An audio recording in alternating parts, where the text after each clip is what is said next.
ان کے پیغمبروں نے کہا کیا تم کو اللہ کے بارے میں شک ہے جو آسمانوں اور زمین کا پیدا کرنے والا ہے؟ وہ تمہیں اس لیے بلاتا ہے کہ تمہارے گناہ بخشے اور ایک مدت مقرر تک تم کو مہلت دے۔ وہ بولے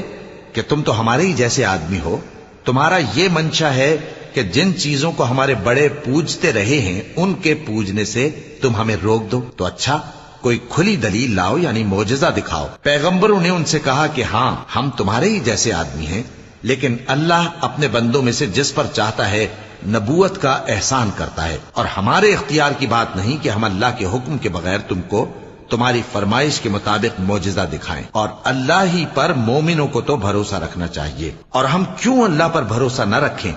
حالانکہ اس نے ہم کو ہمارے دین کے سیدھے رستے بتائے ہیں، اور جو تکلیفیں تم ہم کو دیتے ہو اس پر ہم صبر کریں گے، اور اہل توکل کو تو اللہ ہی پر